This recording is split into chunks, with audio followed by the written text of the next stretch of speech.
Hello and welcome to the first ever episode of the Results Roundtable podcast. I'm here with Peter Baird, who I've known for 10 years now. Whenever I first started my journey in business, he was one of the people that I reached out to. Complete stranger, and from day one, I'd always say back to you, like, you did help me from day one. I was a stranger, walked into the shop, you'd let me put my clothes in the shop, and throughout the time that I've knew you, any bit of advice or help that you could have given me along my journey, it was never an issue. And I'm just from knowing you down through the years, I expect that is the same for anybody that ever approached you. Yeah. You seem like one of those people. You're in business a long time with NI supplements, now Blu Nutrition, and you've moved into wholesaling supplements as well as a couple of other things you're going to talk about today. Yeah, we have. So, yeah, I would say a serial entrepreneur. He's in the space a long time, a lot of knowledge, a lot of wealth of experience. So, yeah, Peter, welcome to the first ever podcast. I believe it's your first ever podcast as well. Yeah, we are podcast virgins here today. Podcast versus here today. So, yeah, can you give me a bit of background then about your journey, when it all started, and even how you just got into business in day one and your journey up until from then till now, even just briefly? The whole journey of going out on your own and entrepreneurship come from, I had some real bad employers. Right. And one day an employer, hello, good morning, how are you, Tony? And he made a noise, at me in the corridor. And that was pretty much, right, really? I'm working really hard, I think I'm a good worker. So that's when things started to be, there has to be something more for me.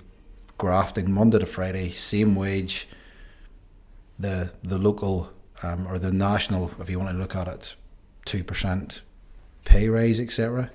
So that you were getting every year sometimes if you were lucky, and that's how everything started. And that was really the push of ignorance to an employee. And I thought I gave a lot as an employee. Like you're working your bollocks off. Yeah, and I did believe, I understand he had a lot of employees, and I'm sure there was a lot did not give as much as possibly what I did, but that was just, I enjoyed my work at the time. But being your own, there's a lot to be said for being your own boss, and there's also a lot to be said for being your own boss. It's not an easy path. No, definitely not. It's something myself and Ryan have realised down through the years, because not for everyone. No, we had the business One Fit, which we loved and thought it was like our passion business, and had to make the hard decision to close it down, because it's great being your own boss, but there's also a lot of downfall with it too if it doesn't work out. Thankfully we transitioned into all things now, are still business owners, but yeah, as great as being your own boss is, there's a lot of stress and challenges come with it. Look, everything happens for a reason, and you closing your business at that time and taking that decision was what then, like, I do believe everybody has a door slammed in their face, but after that happens, there's always that wee door that opens that you kind of go, all right, okay. And I believe that what you done and where you came from and how this happened today, everyone's happened for, and I think it's happened to me. I think that one thing in my head that happened to me has been what's opened the doors to go, okay. And there's been a lot of slammed doors in 15 years. Aye. It's mad that one we, not even a word, like a sound he made. That was just the most disrespectful noise you can imagine, and that pushed me over the edge, and that's why we're here today. And was it NI Supplements then? Was the first business you started? No, I was actually let's go way back. Right. Fast and the Furious days, the first ever movie. That was my first business. I imported Japanese cars. I met a French guy in Andorra snowboarding who had a Japanese wife. We got really drunk, shared numbers. He went back, he sold Japanese cars, and he was my inside man in Japan. So I'd done that for a while. Insurances went through the roof. Nobody was buying them anymore. I was in the car trade at that time, and then that's when the May happened, and I started to look elsewhere, and a friend then brought me into the fitness industry, and then was in that for sort of 2-3 years. A lot happened there, which we may go into later on, which kind of again was the same thing that pushed me out to go on my own. So were you working full time and then business on the side for a long time? The NI supplements thing I was forced into purely by the situation that happened with my previous job in the fitness industry. I was really lucky. I worked for a really good boss, really good guy Robert McComb. He owns, I'll give him a shout out, he owns Complete Gyms. And I had kind of come into it, and we looked at the supplementation avenue, and it went really well, and that's where we started from. I then, because we were kind of, this is how old I am, we were sort of the first ones to be doing this. I fell in with a guy called Phil Richards. He at the time was working with Amir Khan. He was working with Bolton Wanderers. I got involved in this with him. He was coming to Northern Ireland to open up the top end performance centre. He turned out to be not just as true to his word as what he was telling everybody, and that kind of left me then in a place where, between me and my boss Robert at that time, there was choices had to be made. Similar situation to you and OneFit. There was a huge centre put into Belfast that probably people don't know about, but it was like the top end performance centre, lots of money spent, and at the last minute it was pulled. So it kind of put my company back then I was working into a really hard position, and me being there was making it worse because it was an hour wage. And that's when I kind of took the leap of going, okay, I felt I was being held back a bit, like, to be totally honest. The money wasn't in the business then to, you know yourself, you have to spend money to make money. It was hard work, and then I was kind of like, right, okay, let's do your day. Let's have a go. I was 32, 33, and kind of a sort of crossroads in life. Am I going to or am I not? And I thought, I'll do it now before either I'm too old to do it or I'd never have the guts to go through with it. And then that's when I started. I opened a wee shop in Ballymoney. It was £50 a week rent on a first floor building in the main street, and it went awesome for a year, and then things progressed from there. So, long journey till any supplements then? Long journey. Japanese cures, I never knew you were into that. I knew on the composite doors. I didn't know about the that was Japanese cures. It was a business, but I was just a kid. Mate, that was 25. Not even 25. I don't know how long Fast and Furious is ago. It could have been 30. I was trying to play that down a bit, but yeah, I just loved cars, and that was like, I bought them, drove them, and then just put them for sale straight away. MOT'd them, done whatever I had to do to get them registered in the UK, and that was. I never made any money. Just had fun. Yeah, pretty much. Yeah. So you were in shop in Ballymoney. How long did that last then? Because I met you in a shop in Belfast when that was about 10 years ago. Just over a year, and that was a major. There was a lot of things going on in my life then that I was kind of running away from. Running to Belfast seemed like the right idea because I was away from everyone and everybody. And is that bad relationships? Yeah, pretty much. Yeah, and it was kind of like me starting again. So a guy and a real good friend to this day, Ian Young, was coming down to me from Belfast. He was grabbing supplements for his friends and his clients and stuff and that pretty much every Saturday. And there was like, there's nobody really in Belfast doing what you do. If you had a wee shop in Belfast, that would work well. The problem is a small shop in Belfast is not easy got. The town centre rates, all that kind of stuff is impossible. So we got a unit in East Belfast, and at the time I was working with, and again, I'm not a religious person, I don't sit on either side of the fence. I believe that holds business back to a certain extent, so I kind of buried my head in that. I was currently working with the county GAA team, or county dairy GAA team. We had a real good year. I think that was 2010, and I had moved up to what would be classed, I suppose, as East Belfast, which would be probably classed as more the Protestant side of Belfast. But I wasn't aware of any of this, and that probably held my business back for a while because, like, where I was from, religion was never really a massive thing, but in Belfast it was. And when you're selling to Belfast people, like I always felt it held the business back slightly, but I could be totally wrong because it's not on me, it's the customer. Does a customer feel comfortable? Yeah. Does a customer, like, again, if you're from Belfast, they would know a lot more than what I knew at that time about jurisdiction.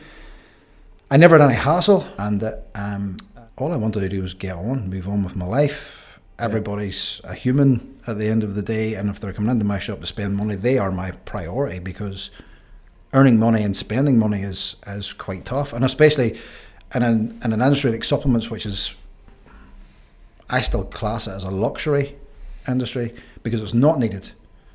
You know, we can do lots with food, we can do lots with sunlight, we can do lots with looking after ourselves, we can manage stress, but and you will know this, it's all easy saying that until it is. The shit hits the fan. And you know what, it's weird hearing from a person who lives his life based off supplements. Like, you know, that's your income for your family, for your house, for your life. Yeah, like, and I do think I probably also stood by us well, the sheer fact of me sometimes telling people, well, you don't really need that. Honestly. Yeah, because then if they, like, what's the point in getting them to spend £100 this month and seeing nothing? I would rather they came to me and spent £20 for 5 months and we're getting trust, asking questions, enjoying the journey. Do I need this? No, you don't. But here's what that may do, and it may help you. Does people need a pre-workout? Definitely not. Does people love pre-workouts? Definitely so. Is it a massive seller? Yes. Massively, yeah. So I hate stimulant-based pre-workouts. Yeah, 90% of our sales are stimulant-based pre-workouts.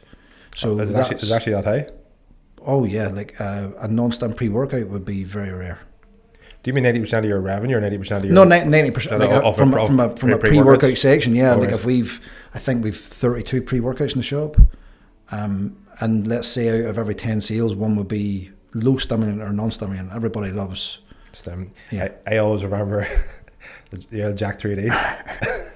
That was my first, whenever I was first at gym, I went to the gym when I was 15, and then all of a sudden the stimulant started becoming a thing, and the original Jack 3D formula was out. It was like... Yeah, and everybody knew like there was something in it that was not legal, yet the last people that seemed to know was the people in charge.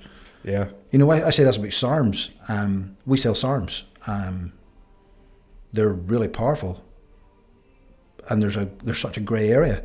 But why does nobody come and go, no, they're banned? I have read things before about the SARMs, and some people are saying they're actually stronger than steroids. Some of them are. Probably the reason being is a lot SARMs are made in an industry that is, I'm not saying regulated, like the protein world and the pre-workout world and all now, everything's so hugely regulated, and even in regards to labels, SARMs are still iffy, and you could buy absolute rice bran in a capsule and never know. Yeah. But the majority of the companies that's been around for years that do sell SARMs, and I say I like SARMs because for me it's the step between a young kid 19 training going great and steroids.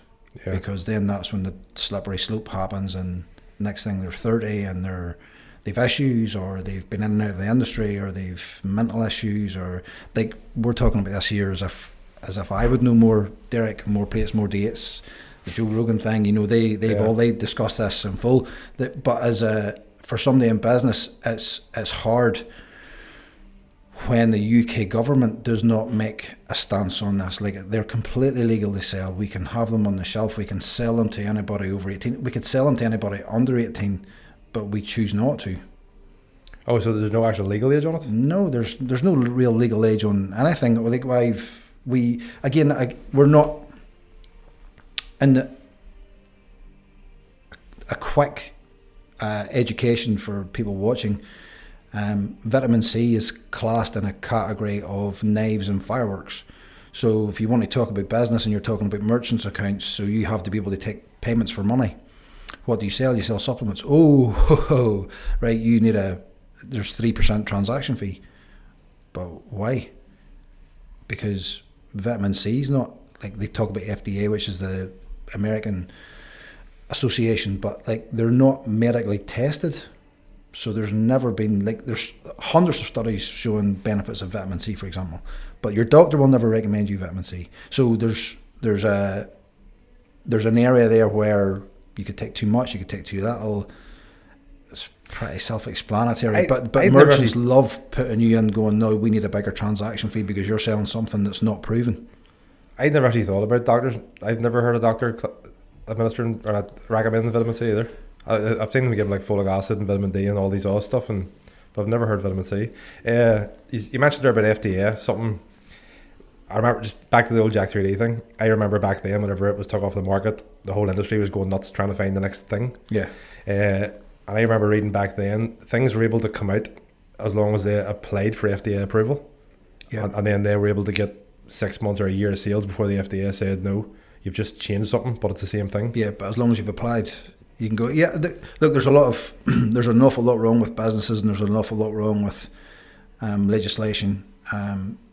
And that happens in not just in my industry, but pretty much every industry.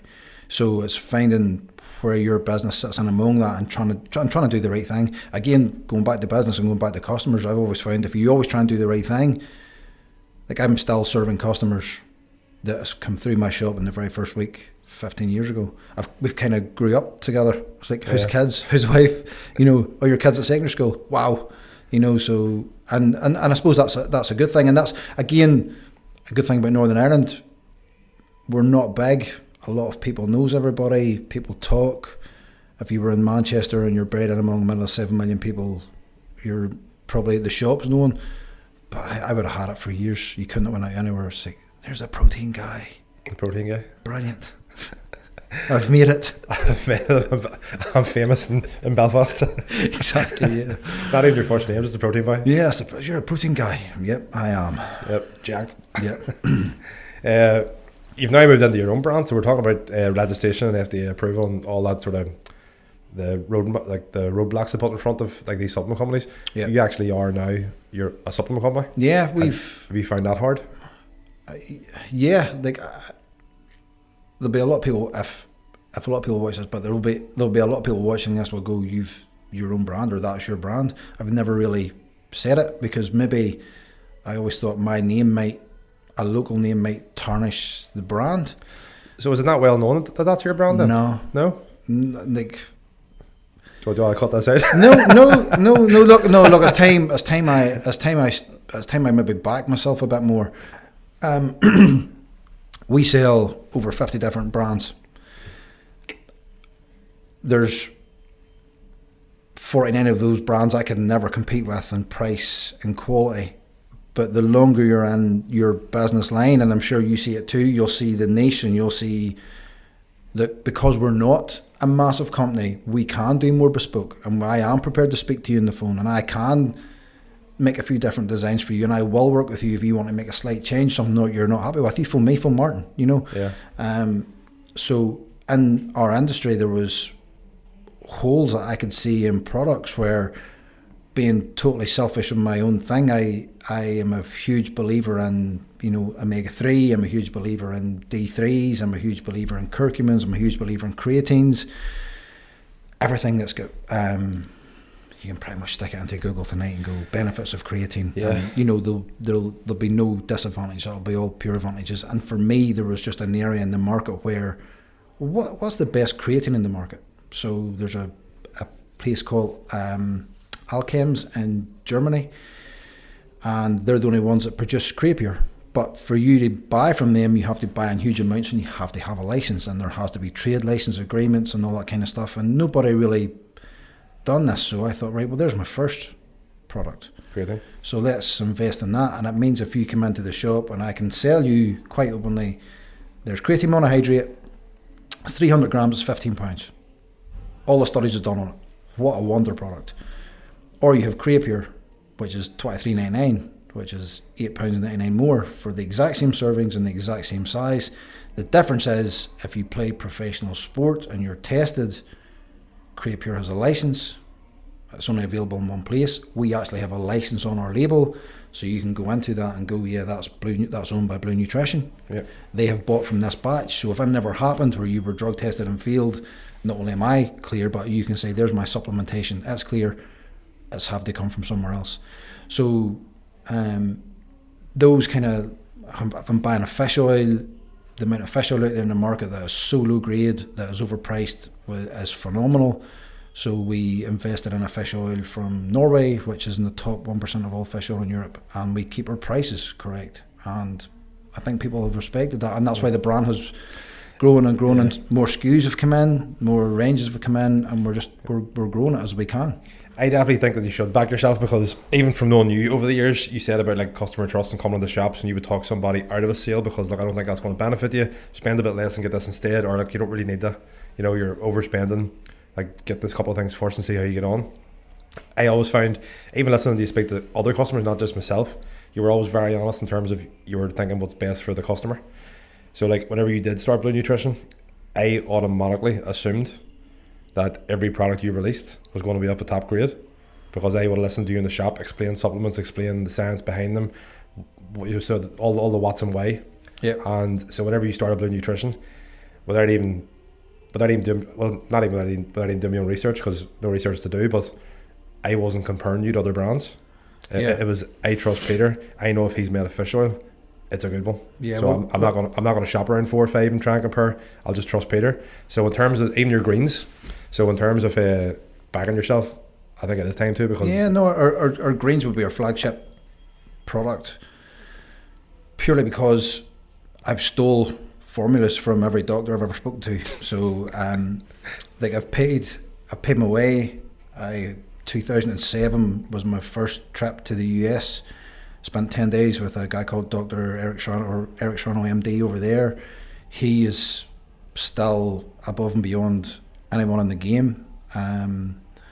He then referred me across to the UK, and that's where I can remember Amir Khan sparring before matches and me making him up greens drinks.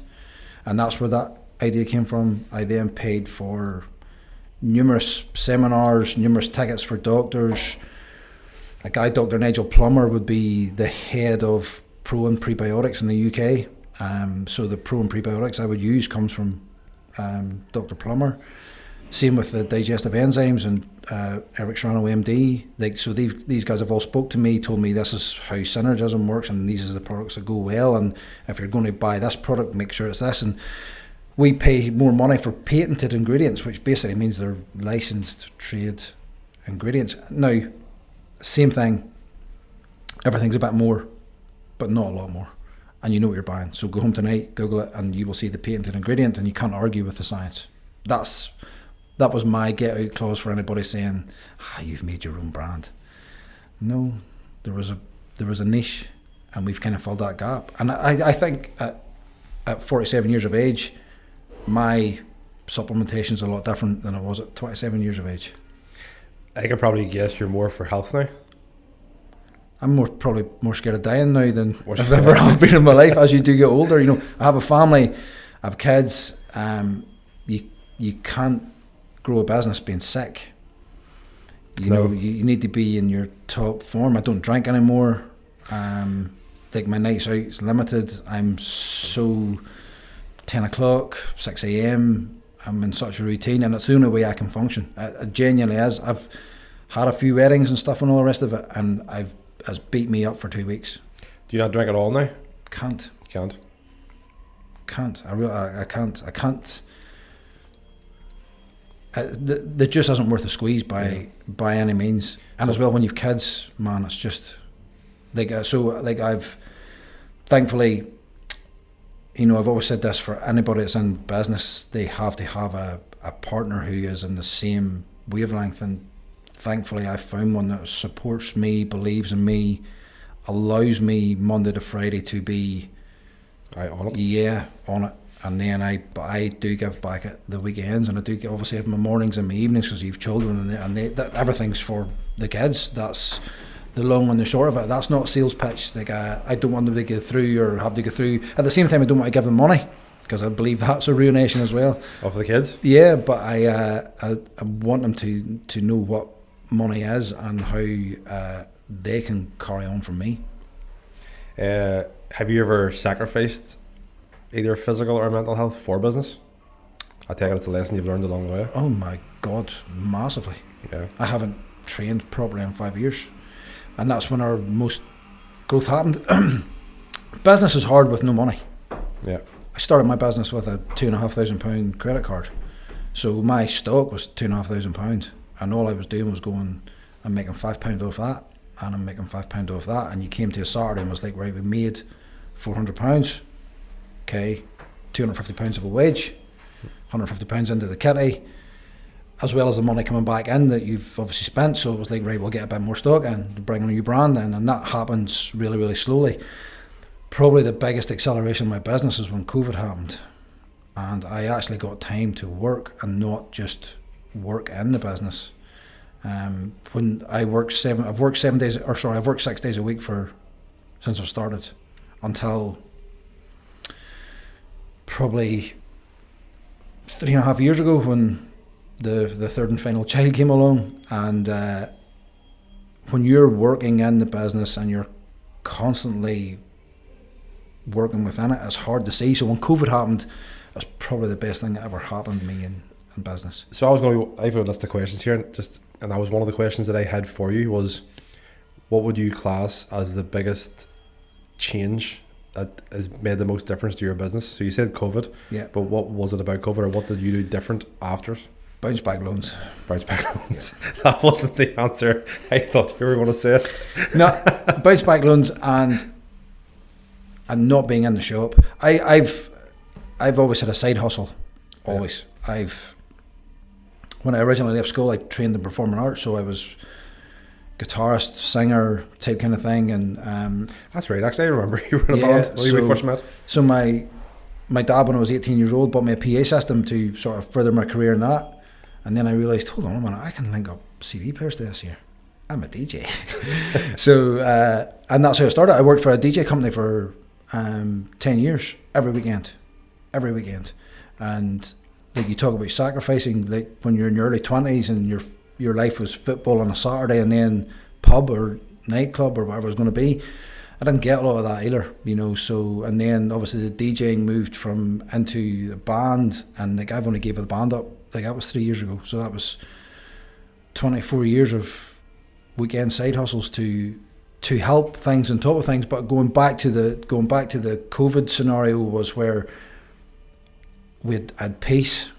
I wasn't serving customers all day, so I'd actually time to sit back and go, okay.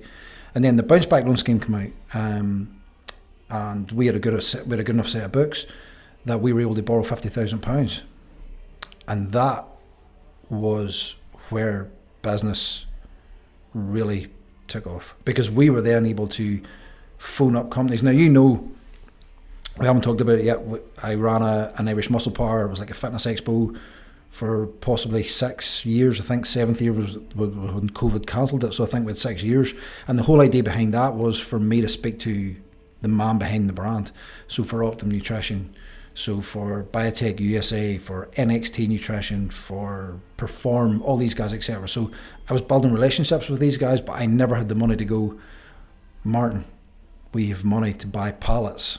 What can you do for me? And that allowed us then to approach suppliers and go, you need a £20,000 order, that's fine, we can do that, which increased profit margin. And unfortunately, profit margin dictates whether a business wins and survives. Now, I can openly talk about profit margins, and I would actually prefer to talk about profit margins, because we would still get people come in and they spend £100 on an order, which is a lot of money, and they're like, mate, any discount? And that was from the days of where you went into a store and you were able to do that. Now, your profit margin, I think last year was up 2% to like 15%. So our profit margin for what we do is low compared to. I was going to say clothes, but you're in the clothing market. I'm in the clothing market. Yeah, but you understand what I mean. With jeans, for example. Yeah. Well, with OneFit, our profit margin was quite high. But we found, so if you take your base profit margin, like we would have bought a pair of leggings, we might have got them landed here for, say, £12-13. Yep. We would have had to buy 100 of them, but then we had to sell them all of the time, and we might have sold them for 40. Yep. So yes, your profit margin on paper looked good, but you didn't take into account that we had to, say, pay shipping if it was free shipping, the mailing bag to go on it is 10-20p, the label to go on the bag, you've hidden costs. And they're just like minute things, but the biggest ones then would have been your overheads. So how much to run the website, how much for advertising, how much for even content and models to wear the clothes. So we found that our profit margin on paper was good, but we just couldn't sell fast enough to get money back and quick enough to reinvest again. So a lot of our money ended up staying in stock, and what we found was we had just a lot of churn and like slow churn. So for us, that's where it didn't work out. we found everything else was taking our profit, and we weren't getting to invest it quick enough back into new stuff. Yeah, like I learned one thing in business, and that's one of the reasons why we went to Belfast. If you're going to have a retail shop, you need chimney pots. So basically what they're saying is you need people. You know, so, and when I was in Ballymoney, there was only so many chimney pots that was in that town and local place available. The world was rapidly changing. The internet was born long ago, but websites, you know, all this kind of stuff. And I invested early in a website, and that's where any supplements came from. That was purely just for Google algorithms. So if anybody was sticking in, you know, supplements Northern Ireland, you know, Blu Nutrition Northern Ireland, because back in that day there wasn't many doing it. So we were obviously coming up first in the Google search because it was Northern Ireland supplements or NI supplements. We've changed that whole company now. But again, same thing for you, and I keep referring to the Manchester thing because of the millions of people you would, if you had a high street store, you probably would have done really, really well with, because you would have chimney pots, you would have people. Yeah. Well, it's the same reason if you go to open up a shop in like a shopping mall or something, they charge you your rent based on footfall. Yeah. Because they're saying like same with chimney pots. Yeah, we're giving you footfall. Yeah. Yeah. You know, we're giving you access to all these people walking around this area. 15% is not even a lot of profit margin either when people think about it. You know, like if someone comes in and goes to you £100 order, can they give us some discount and you're sitting there with 15 quid to buy the dinner that night? You know, it's not. No, it's not. I mean, like we've worked hard to get it up there. Yeah. I've seen years we've had 7. And again, it's a learning process, because when COVID happened, like people talk about marketing and paid marketing and paid ads, and the same thing I would always say to anybody: until you're organic is where it needs to be.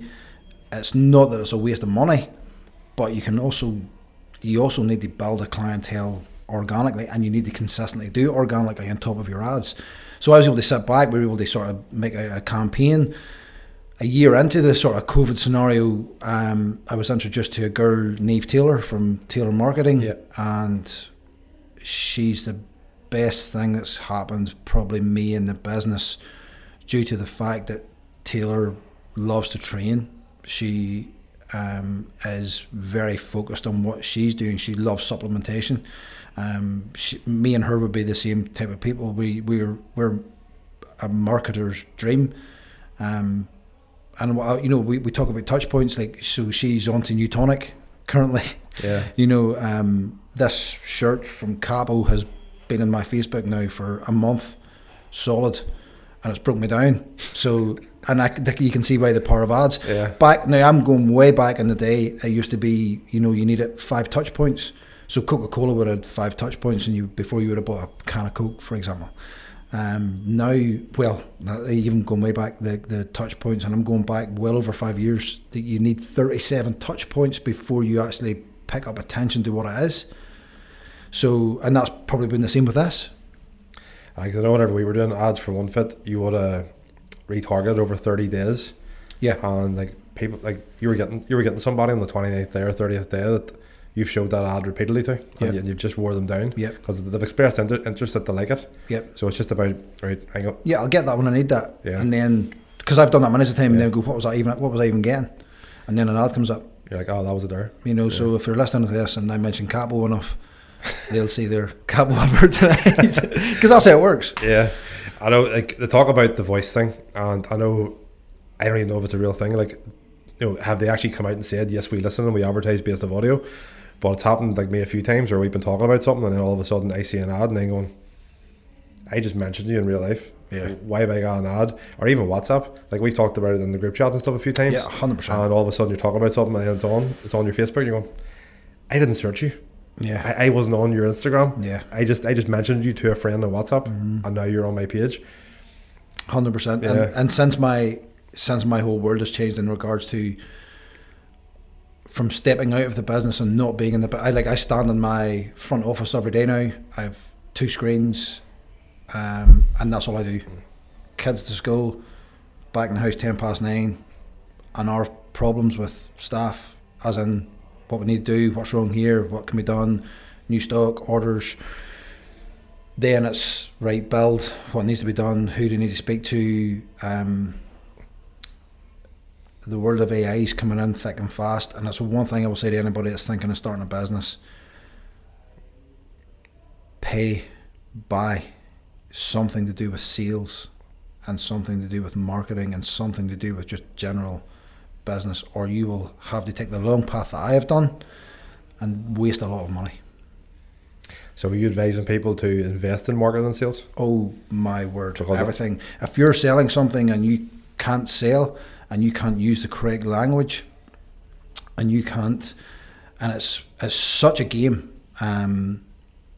If you're direct selling to someone, you're speaking to someone on the phone, or you're speaking to someone to their face, you need to use the correct language of problem solving their issues, empathy for their issues, the car salesman type kind of thing. You know, our business is massively different from the car salesman type kind of thing, because all a car salesman job is to do is they sell cars and get cars out of the yard.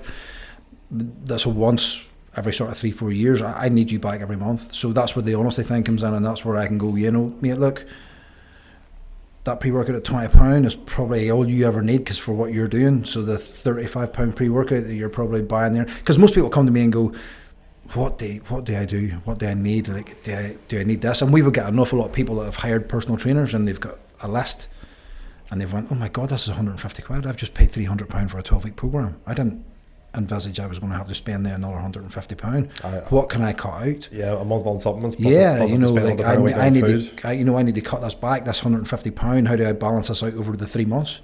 And it's like, okay, well, basics. Let's look at everything that's proven, so that when you go home tonight, you can Google and you can go, Peter was not telling me any lies. You know, do they need... does a female need a massively strong pre-workout for training from home?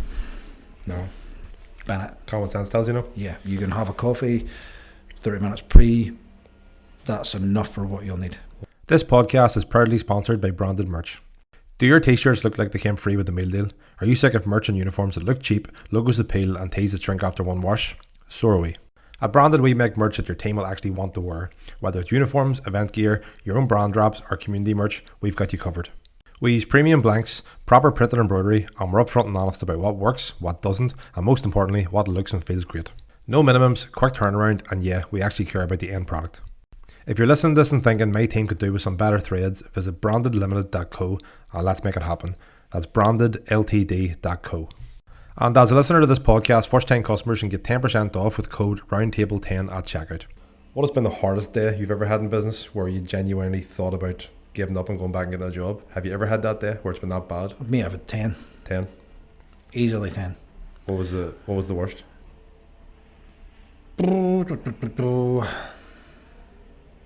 It's always boiled down to money. I've had staff members stealing.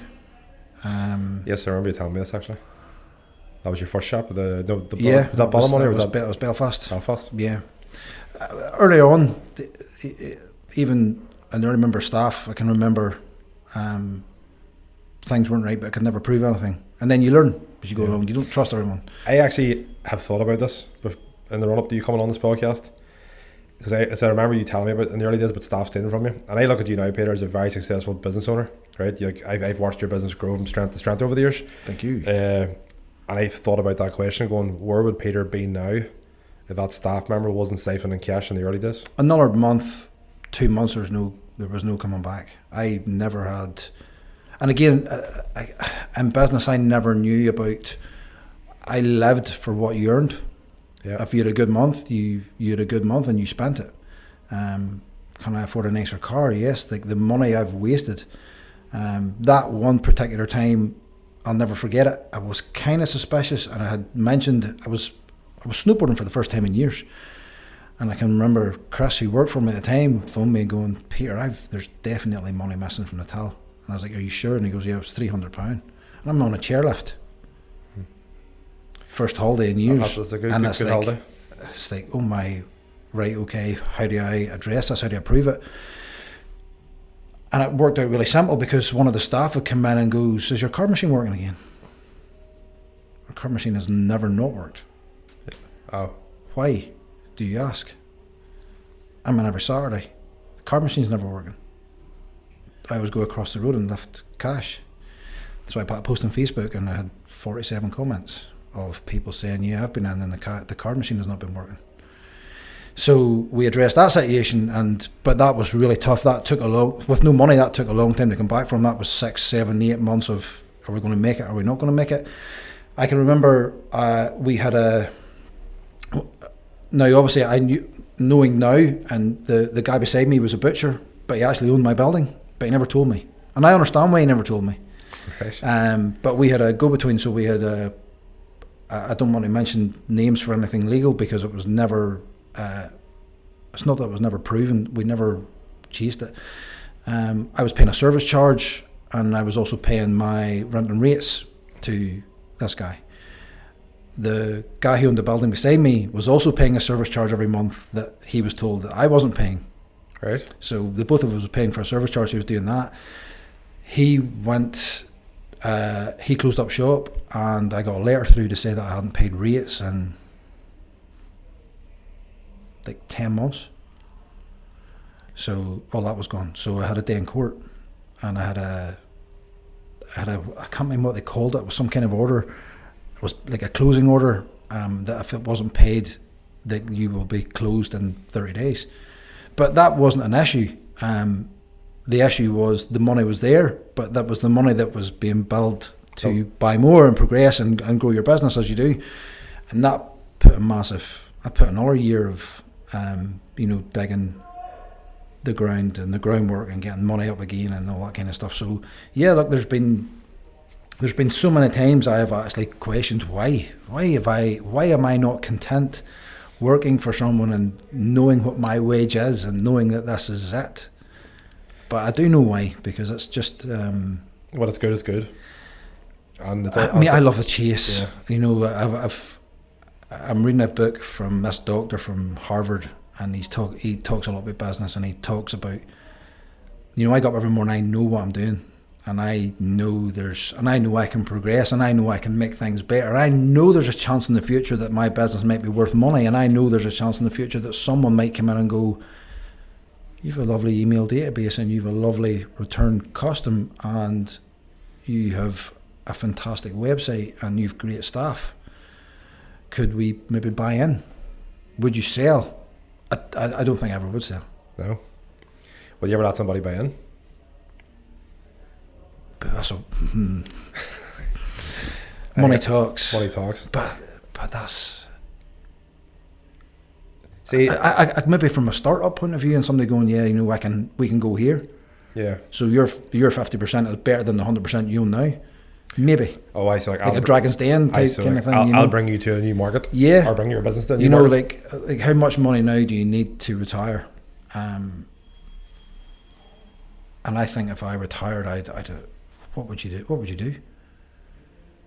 Well, I think my answer and your answer would be two different things because we're two different places in life. Like you've got family, kids, house. So like if you retired now, you'd probably just be stay-at-home dad Peter. Yeah, I was thinking about this up the road, and that's not a bad thing. No. But I don't think not having that chase. Yeah, and I think I've invested myself in so much now, and you've put yourself through so much. There's been times I've actually said, I am going to have a heart attack. I am. I'm going to black out. I think it's because it's been built up, and there's been so much happened. And I can see why people try it, and everybody should, I would tell everybody to I think everybody should have a side hustle. Yeah.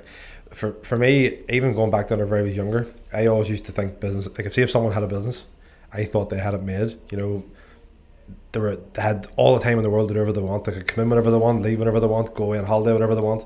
Money was never an object. If they wanted something, they were able to buy it because the business had loads of money. And then once you get into business, you realise that's not the case. They've less time than you think they have. Yeah. They've less money than you think they have. Yeah. And when they have money, they need to be thinking, my business needs this, so I need to put it into that. Our early business, the 1 Foot one, definitely taught me hard lessons of finance, because we were watching money come through the account and then watching it leave again for having to pay other people and other things. Yeah. Where my business I'm in now is definitely, it's called lean manufacturing, where if I send you an invoice for £500, I'll then go and order the stuff to make that invoice. So there's profit there in every order, which is a good business model, and it's so different compared to the last one. But yeah, I think I had to learn the hard way. Money is everything in business. Like your cash flow is your life. That's experience, and experience is invaluable. There's rules out there, and there's guys out there, and they talk. They, very much in the fitness industry, when you've done 10,000 hours on the gym floor, you are a PT. Like you should be charging plenty. You should be well sought after because you have experience, and the experience I have stops the mistakes. I'm probably not the best boss. I still feel like I should be working harder than anybody in my business. And my staff now are, like, I am so blessed. I have the best staff. They are all good people. They all have a side hustle of some kind. Most of them were personal trainers. The personal trainer hours or whatever it is kind of drive them to, and I'm very flexible. I believe in a work environment where you've 28 days in the year for your holidays as normal. Well, your 28 days. If you want to work Christmas Day and you want to work Boxing Day and you want to work New Year's Day, you can come in and work. If you're a single guy, or you don't have a nice family, or you're just not in a place where you feel days off, and like Christmas time would be a very hard time for people with, type kind of thing. If people weren't in a place where they maybe had the family or the support wanted to do, if they want to come in and work, they can do that. And if they want to take 28 days in July, they can do so, as long as they're in first in the holiday sheet. And the same with working hours too. They can pretty much work whatever hours they want. The earlier they come in, the earlier they leave, but I don't mind that at all, because the earlier they come in, the more orders we get out, because there's cut-off times, so I try and give my staff as much respect as I would expect, again, from that experience of why this whole thing, my whole journey started, from the owner grunting at me effectively. Yeah, well, like they say, experiences shape you. So 100%. Like you're now a good boss because you've had bad bosses. Yeah, and I've told everybody that's in my business currently, I want you to retire with me, but I want you to retire with me on a really good wage. I help me build something, and I'll take care of you type thing. This is what we can do, and how do we do that? And automation is key. The hours wasted, the procrastination, the not putting systems in place. I do believe now what we have is as good as anyone in the UK. I'm a stickler for being the best priced. I don't race to the bottom. I don't work with brands that allow this to happen. I work with brands that when you go on, if something's £55, we're all £55. Yeah. Then what you pay on average for your sale or whatever it's going to be, but our service would be cheaper, our service would be faster, and that's been a massive drive for me to be the best in what we do, and that goes across all the businesses. I was about to say, because I've seen NI supplements sharing a lot of stuff, and it's the same message repeated from your customers all the time. Ordered yesterday at 3 o'clock. Yeah. Arrived this morning at 10:30. Yeah, we pay more. Yeah, we pay more, but in a world at the minute where people don't order, especially in the fitness industry, because fitness industry it comes second after work and it comes second after life, but people also take it very seriously, and you'll mean to order your protein and you'll mean to order your pre-workout and you go last scoop, and I think, right, I need this now ASAP, and that's where we obviously want customers to keep coming back, because if we can provide the best service for them at the best price, above and like we've a reward scheme on our website that I have spent months on, and it's huge, I think, for my customers, because we're giving them something back. We're not a discount brand, because we don't. I was going to say we don't have our own brand. Obviously, we've got we have Blu Nutrition, but at the same time, that's not a discount brand. That's a quality. I don't brand. want to mention the brands that are discounted, but like if you're doing a 30% sale off various items at various different times, as soon as this mic is not 30% off, why would be the point of me buying it? I believe that method is, the ship is sailed, but there's one company that's proven me wrong. They're sponsoring Formula 1, and fair play to them. Oh, I think I can say it. Yeah, they're a huge company, My Protein. My Protein. Yeah. And don't get me wrong, My Protein would have been a thorn on our side before the COVID scenario. And I think people now know about, we're talking about quality of ingredients, and we're talking about a price. There was a real leveler in price. So there was nothing can come out of China cheap anymore. You know, there's rules, there's tariffs, all that kind of stuff. So prices now, we're all on the same path. And I'll give it to that company. What a company. Yeah. Oh, they're massive. Wouldn't be my product of choice, to be totally honest. But if you're a student and you're 21, that's my product of choice. Yeah.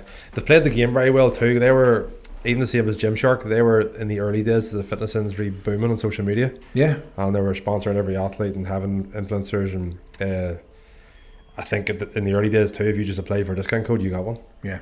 And so you could say, get, you know, Peter 10, and that person would earn money towards stuff off for themselves. Yeah. So you could have no following at all, and all of a sudden be an influencer for the brand. When we talk about, when we're talking about profit margin, and there's a year like we've had as low as 7% profit margin, a 10% discount code, which people don't understand, wipes it out. Yeah, you know, more than wipes it out. By the time, you know, it's not getting cheaper to have a business with rates, which annoys me. I would love to go into our government, and I would love to run for something, and I would go in and I would just love to go into towns and give them all a good shake.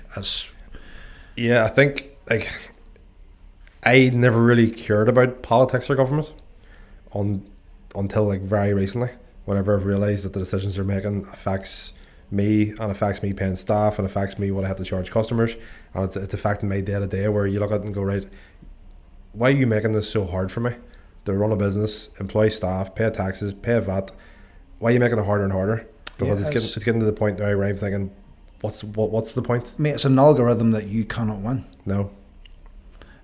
You can make money, and you should be, with a good business, making more money than the average person, because that's, you put in way more than what the average person does for the average job, which I want to make sure that comes across correctly, as it's not as saying that some people have average jobs and because they're average people, because that's obviously not how it works sometimes. But some people have other things going on. Yeah, but you can clock out. Yeah. I've mates that work jobs that are salary based, and whenever they clock out of work, they're fully emotionally and mentally clocked out. Weekends gone. Yeah. Where we'd even be sitting playing PlayStation or something, and they can be fully on it, and all of a sudden my phone will go, I'll see a message from a customer or a potential client, and I'll just ruin you're now I'm now out of my downtime because I've seen something. I actually had to get 2 phones to stop that happening, because I had to stop seeing notifications, because I couldn't, if I seen the notification, I had to know what it was because of my head. 100%. Yeah.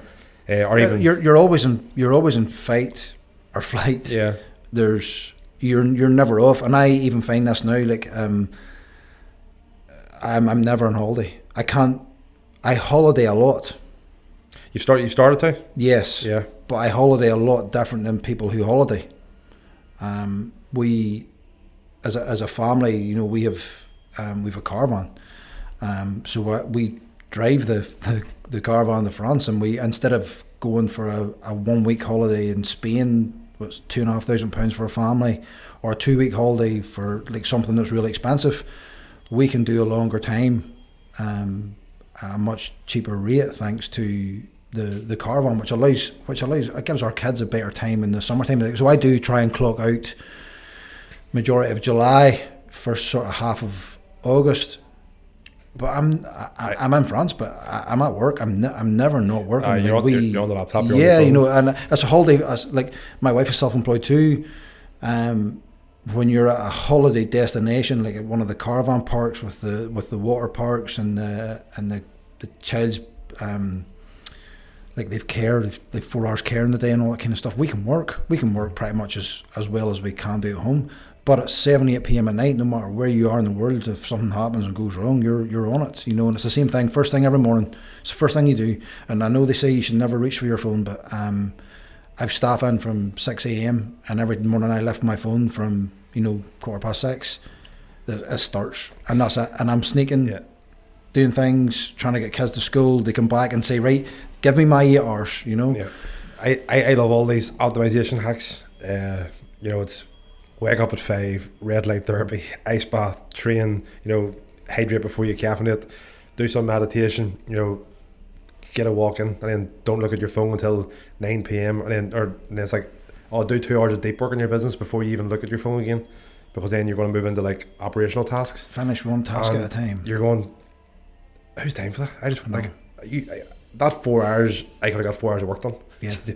No, look, there's so much going on. I've tried to expand. Like, NI supplements would be my main passion, my main business. I love supplementation. I love the longevity thing. I love anti-aging stuff. And that's where, again, the customers that have grown up with me, I believe that we're sort of leading the field a wee bit too. But at the same time, me and my wife was arguing overnight. She said, look at the state of your office. And I'm going, but every one of them bits of paper is not completed. I mean something. And I can't file 80 bits of paper on top of each other because that gets buried. So there's no I don't get to finish one job. Yeah. I may be in the middle of finishing, doing some launch on the website, and something happens. And I don't get 3 days to come back to it. Or, like this week's been a wipeout for me. So Tuesday I had meetings with an Australian company, which was my whole morning wiped out because they're obviously the time zone. So you're playing catch up. Yesterday, what was I doing yesterday? Oh my God, I've had a complete marketing all day. Yeah. So we had in the shop scripts, February offers, website updates, products, Josephine taking her video, everybody doing their scripts. We've got 5 different ads for maybe the same product, but it comes from different people, so all that has to be done. So Wednesday's wiped out. Today, thank you so much for having me here, but today is wiped out. So tomorrow will be nuts to get caught up, and that will probably be an early start. But like going back to these life hacks of a messy desk, messy mind. Oh my God, I've had my desk tidied at work. It's not a good thing. No. Something gets forgotten about, and it takes one customer to be forgotten about, and suddenly you've a review in Trustpilot, you've a review in Google, you've a review on your Facebook page from one simple customer that you forgot to, my shaker's broken, can you replace it? Martin, 100% we will do. Get that done. Aye, that note falls on the floor. Oh my God, 3 bad reviews. I actually do love a tidy desk, but I find like I can't keep it tidy. No, I don't even try anymore. No. And the ice bath thing, mate, I have enough anxiety in my life. I have enough hardships in my life, and that's just a daily grind. The last thing I want to do is step into something that I absolutely hate. So that's a no-no for me. You talked about your mental. Like I've never really struggled mentally, to be totally honest. My main struggle was when I worked in the shop, I had a routine. Like going back to working in the shop, I lived above my shop. I slept in my own stock for 3 years. That was the whole reason why the shop was chosen, because it had 2 floors.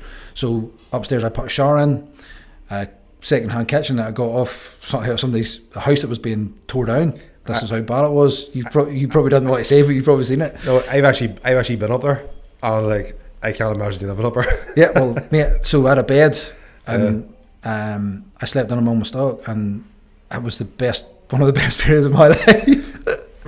That's actually another one of my questions, right? And you've just said it there. One of my questions for you is, what has been the most enjoyable period of your life in personal and business? Would you still stick to that statement? No, I won't, because my wife will be listening to this here. For the first 3 years of me being in business, I lived in the building and I could work all the hours I wanted to work. I had a real simple routine. I'm a big fan of fasting, so there was a cafe across the road. My first meal would have been like 4 eggs, like a rasher of bacon or a sausage or some toast, and my coffee type kind of thing. And then I would come in, and then obviously you would quest bars and all different bits and pieces. That time you would have had your snack. I finished work, went straight to the gym up the road, came down. There was a Chinese 2 doors up from my shop, and they knew me. And never, like, the guys in the cafe was a $5. It wasn't matter what you got, it was a $5. And the guys in the Chinese, it was a $5. So it was a rotation between a chicken curry and a beef curry and boiled rice. That's what it was every night. Had trained, come home, had that, worked, went to bed. £10 a day for all your Mate, food. it was an incredible period of my life where everything was like really simple. But no, the obviously COVID happening, having some money to invest in the business, which I'd never had before, and I can see why a lot of bounce back loans and that were not repaid. I believe if somebody had given me that money and I was 1 or 2 years in the business, they wouldn't have been paid back. You know, like I was at a point where, you know, you're 10 years in business, you've got the experience, you've got the know-how, you know not to waste, you know what to bring in, what, you know, where you can get, what's your, out of 100% of my stock, 20% of that stock is 80% of my sales. So why would I invest in the 80% that's slow moving when I can invest heavily in my top 20% of sales? And that's what's happened, and that's where we got the injection boost we needed to buy more, sell more, market more. And I say, when I talk about Neve Taylor and Taylor marketing, I can remember getting into paid ads and just watching the money leave the account going, oh my God. I just burned. Oh my God. But that's all layers upon layers, touch points upon layers. And because there's 100 different supplement shops out there. Why would anybody in England trust a firm from Belfast in Northern Ireland? Now we've moved the business around. We are now called Nutrition and Internet Supplements. So that's what the NI stands for. Which means, and we have a warehouse now in the UK. So we will have a UK address. We can obviously ship next day to London, Liverpool, Scotland, you know, anywhere, for pretty much decent rates. But you need numbers to be doing those decent rates, and that's taken years of growth and negotiation. And yeah, because I talked to you a while back about DHL, and you were getting good rates with them because of your volume. Yeah. Like, I contacted them about branded, and because I'm order by order type way, the rates they were giving me was ridiculous. Yeah. But like, it took you years to build those numbers. Yeah, they've got a business model too. Yeah. You know, so, and like I do watch some brands, and my thing has never been, I'm not a fan of faceless brands. At the same time, yeah, I hide away from my own. Why is that? What do you think's going on? Who am I? We bit of imposters in them. Yeah,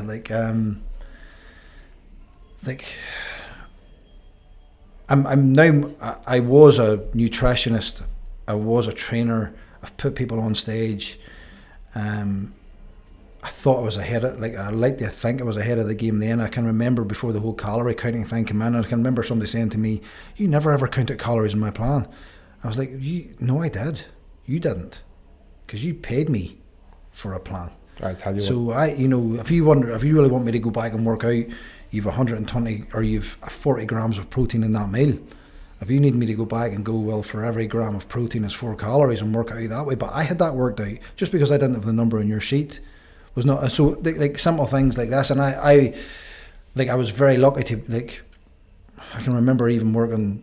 I had a short spell working for Tottenham Hotspur with the forwards for their recovery and nutrition through Les Ferdinand at that time, and I spoke and was mingling in circles I should never have been in.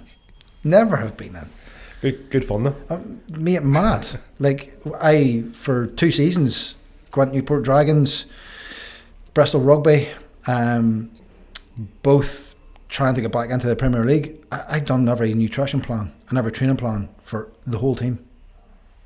So, with all that stuff under your belt, then why do you still feel like you've a bit of imposter syndrome?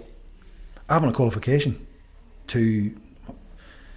I would never want a nutritionist qualification, because that is going down. You're down the medical path. You know, there's loads of courses outside that and various different bits and pieces I've done through your days with Charles Poliquin, which is no longer a big brand anymore.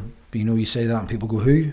You know, and I've done the 10,000 hours, but now the way businesses went, that is kind of, I've never wanted to be where, I'm not ever saying I want to be where I'm at. I never imagined myself being where I am, as in, I'm not talking about manifesting money or manifesting goals and all the rest of it, but I never dreamt that I would be in this situation of running the business, where I always worked within the business. And I say that's when the COVID thing happened and I got a chance to actually look at marketing as as an aspect and look at sales as an aspect and grow the brand and hit the UK and not just worry about Northern Ireland. And then that's where we've just grown year on year exponentially, which has been awesome. See, for anyone listening, I always hear on podcasts, if you could go back and give advice to your younger self, like what would you give, right? I kind of want to give a bit of a twist on that, because I think our world changes so quick now that giving your younger self advice doesn't really relate to people today. So my question is, if I could shave 20 years off your life and you're still in 2025, all your business is taken away from you, you've no money in your bank, you're starting from zero, but you keep all your knowledge and experiences from the past 15, 20 years in business. So if you were 20 years younger today with zero, knowing what you know, what would you do? How would you start? How would you grow? I would research. Everybody has a passion. Would you do the same business? I don't think you can do it now. No. I think the profit margin's so low. I think no, don't get me wrong. If you are respected, I think anybody could open a supplement shop in a town and do well. But you have to have your town and your people from your town and your guys' best interests at heart and be the same price as you cannot be £2 more than the guy. So if the industry standard is £55, you have to be £55. Like, it doesn't matter how good your advice is and all the rest of it. People are giving you hard-earned cash. And because people are giving you hard-earned cash, you have to have the best pricing and the best service. If I can go back and you say go back and say that to myself, choose the same industry. No, but that's where my passion lay, and I think that's a massive problem for people who open a business and they get so frustrated with going, I am the best, and why does nobody want this? Well, maybe you're into making bespoke knitwear. Who's your customer? Like, I think you're in a great business because anybody who takes their business seriously the way we would do, which is why we come to you for all our print, yep. You have to be kitted out. You have to, as soon as they come through that door, if they're not getting complete professionalism, it's devaluing your business, so like, do you have a passion for exactly what you do? And I would not expect you to say yes, but I would expect you to say I have the passion to do things at a really good price and really well done. Yeah, so with OneFit, I would say it was a passion because I always liked clothes, always liked fitness, and I kind of just amalgamated them together. So I did love it. You could see that business model would have probably led to me owning the business that I loved if it would have scaled the way, like, we'll take Gymshark for example, right? Yeah, but like, I could be the owner of a business to just steer the ship. With the business I'm in now, I still have that same passion for clothes, still love them, so I wouldn't sell something. Yeah. I always say the same thing. If I wouldn't buy it with my own money, I won't sell it. Yeah. Because I can't expect a customer to pay £20 for a t-shirt or £15 for a t-shirt if they're going to go, that's shit, that's not worth that, or that's lasted one wash and it's lost its shape or lost its colour. I wouldn't be happy, so I can't expect the customer to do. So I kind of have took myself into my own business. I also took all the pain points of OneFit and done away with them in this business. Yeah. Where now we're not sitting 6 months out of pocket in cash to sell things one at a time. We're doing things on an order by order basis, manufactured. Yeah. Even to our own struggles with OneFit, the fact that we had to buy stuff in batches. Yeah. I now don't make customers buy in batches. Yeah, of course. Yeah. You don't have to buy 20 hoodies of me. Yeah. Do you need 7? Yeah. Fine. What 7 hoodies? What 7 hoodies do you want? So that's how I've changed from one business model to another and kept within the same industry. But yes, I think you've avoided the question actually a bit. Yeah, look, the one thing I would say, you do it while you're young.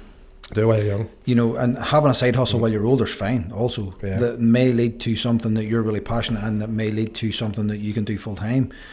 The pressures that fall in with the full time thing as you're older with family and all the rest of it is a lot more on your shoulders than when you're younger, because you can feel. I lost everything in 2008 with the housing crash. Everything. And you said to start again from there? Yeah. So like, I lost the house I was in, and I lost 2 houses I owned. So that was you actually on the property ladder then, like 3 houses? Yeah. And then the boom happened, and we were in with me and a really good friend, still best mates for years. We were kind of caught with a guy who was very much into remortgage. I can get this for your house. We were remortgaging, we will build a portfolio. The remortgage money never actually came to us, so when the crash happened, it was like, oh my word, there was no fighting that, and that massively held back my business too for a long time. But that's knowledge and experience, and would I ever put myself in that again where you're all in? Yeah. That's the hard thing. But nothing's perfect, and if you're going to start a business, you just start. And you wing it to a certain extent until you have spent the hours and until you have learnt your customers and until you see the demand. But trying to sell something that is not. People say I was lucky that I hit the industry. When I hit the industry, I think I seen what was coming and was kind of. And I've always been into fitness. Always been into. You seen what was coming, but in terms of like every industry's boomed. Like, yes, there is the ones that went away, like Blockbuster Video and Activision. Yeah. They didn't move on with the times and went away. But in terms of just the world, I think the world's so busy now that every business has the potential to be busy. With the people saying you're lucky, you done your hours that whenever the world got busy, you were there to take it. Yeah, and like again, investment capital is such a thing. Yeah. And that's the risky thing too, because I'm sure you can.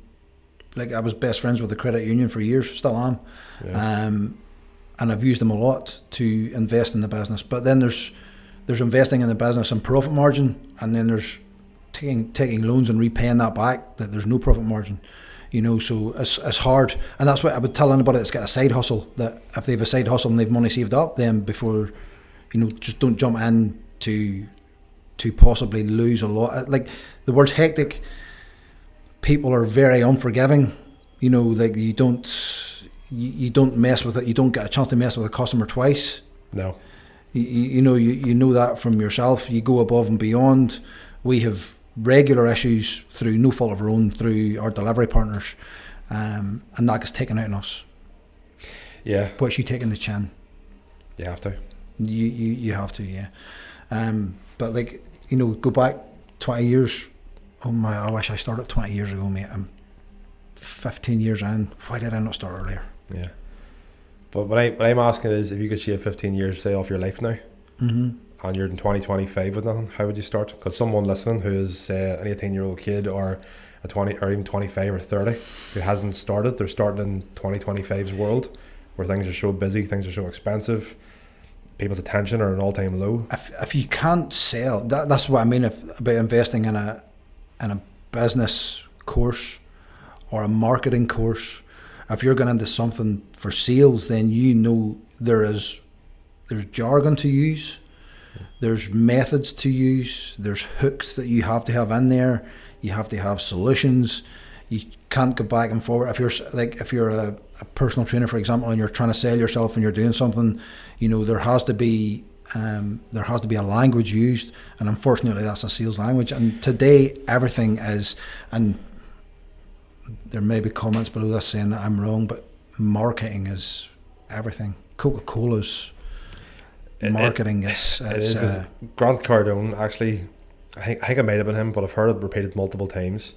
I'm not saying he's the best business person in the world, but he said this one thing where it's best known beats best. Yeah. And especially in the fitness industry, I've found that a lot, where a PT in the gym floor will bitch and moan about an online PT or someone else saying I'm much better than them, but that person's earning 10k a month and I'm only earning 2, and they'll sit and they'll bitch and they'll moan, but the thing they're missing is that person is online marketing, selling. Not that they're a better PT than you, they're a better salesperson. And I think a lot of people are starting to change now, where they're realising, but I think there was a period there where it was. In the world of personal training, which is very, very difficult now, you can be the most qualified guy in the room and no one cares. But if you're not doing funny reels for attention, which a lot of people are not about, then and that's terrible. That's what's needed. Like, if you're not going to put your face out there and you're not going to show people, and you're not going to do a Tony McLevy, and you're not going to put video up constantly of yourself, your own thing, and sometimes funny videos, all that kind of stuff. Like, that's how you get known, and unfortunately, that's the way the world is, and everything's social. Yeah. I actually took, after whenever we were closing OneFit, and it was like in the end days where you knew it was going, I took a massive backseat off social media, even personal. And it wasn't for any reason. I just spent it, because of OneFit, I spent so many years on social media. Yeah. And then whenever I didn't really have to anymore, I personally came off it. And so I missed the whole TikTok thing. I have a TikTok account, but I don't use it. Like, a friend will send me a link and I'll go on, I'll watch the video and I'll go straight off again. Yeah. And that whole dancing on camera, shaking your ass and doing these funny things, it's 100% not me. And I even had to make the choice of starting this podcast going, do I want to go back on social media? Because I've spent so much time off it, it's just not a part of me anymore. My own personal social media is terrible. It's my kids. Your kids and skiing? I do nothing. Yeah. Like, I used to be, when I get memories, I cringe. Like, I'm on a complete seal. You know, it's like, you've an ulterior motive of sales and that. And that's the way it was. Yeah. And that's the way I'm not. So, but my own social media is just now my kids and that, and I'm scared of being attacked. I don't know why. You're scared of being attacked? Yeah, I don't know why. Oh, you're afraid of the comments?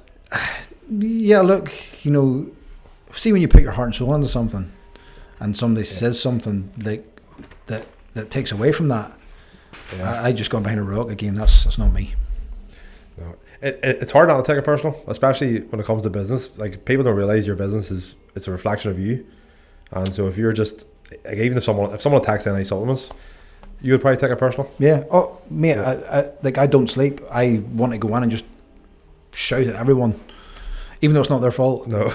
But I'm like, that's us, you know. And even though majority of the time it's not us, something's happened outside of that. Then that's that's why my social media is terrible. I don't think, like, today, if we talk about business and stuff and that, there's none of my friends even know what I do, like, outside of any supplements. No. None. Because I don't know if you... What do you say? Hey, look at me. I've opened a new business and it's doing well. I find it's hard to relate to people who don't own a business, because I find, like, entrepreneurship is a very lonely place where, like, even my parents or my girlfriend, I try and talk to them about business, and you can see they're sitting there going, oh yeah, that's great. And they don't care at all. No. They're just waiting for me to stop talking so they can go, what will happen for dinner?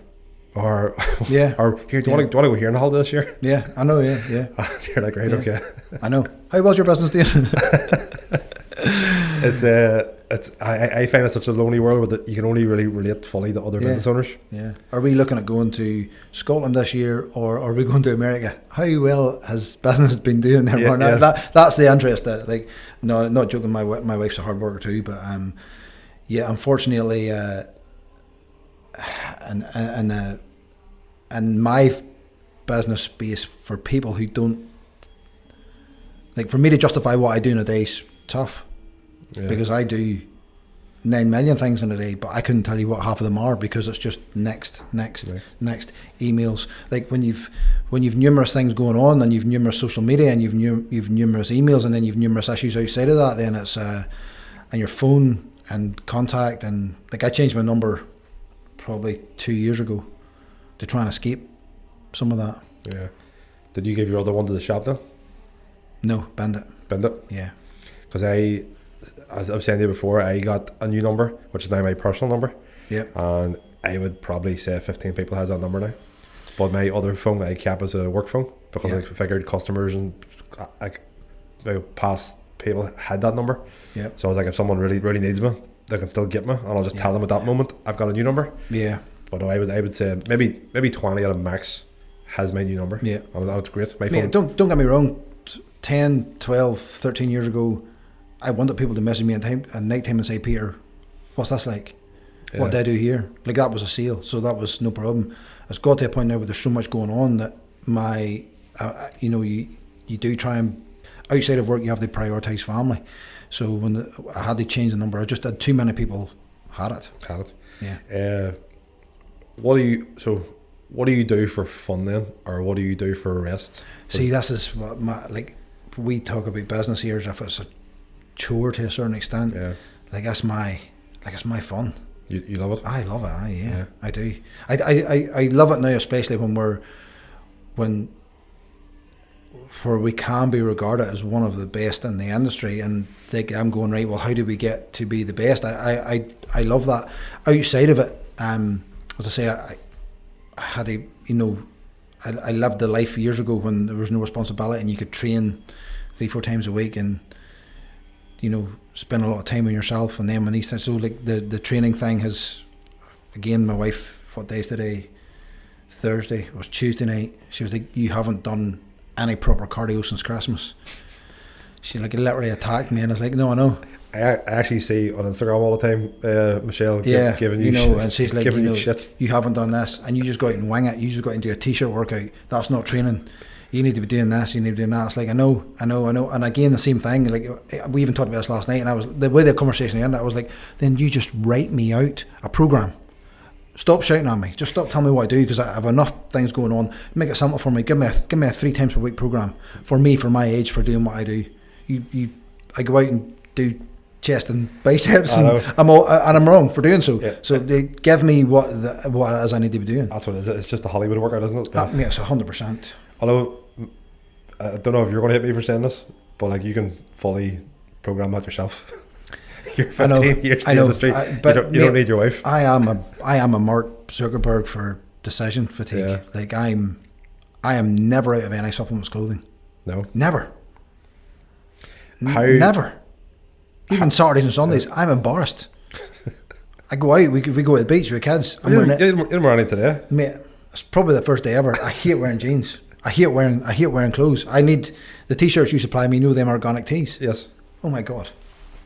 Yeah, I have plain ones. I've plain ones of the t-shirts I have that you got me, because I use them for pajamas. So I have no decision fatigue. I have 6 or 7 pairs of black joggers from various different companies that work me fit. So I get one from Nike that fit me, and I get ones from Hybrid that fit me, and I'll buy 2 or 3 pairs. And the same with t-shirts, they're black or white. Well, some of them organic ones is like purple and pinks and stuff, and all the rest of it. That's right. You got a couple of colours. Yeah. So but that's it. So that's all I wear, and the hoodies. You talked about decision fatigue. Then, how do you go about making decisions or taking risks? Have you got a process, or are you more of a full research backed, or do you just feel it in your gut? No, Or what have been? Some people would say not making a decision is worse than making a decision, but I don't take risks anymore. My days of taking risks are over, and I have a proper sleep. Even before, if something really annoyed me, I have a proper sleep about it. And when you wake up the next day, you're going, you were just caught in the moment. What the moment? Yeah, So, but decision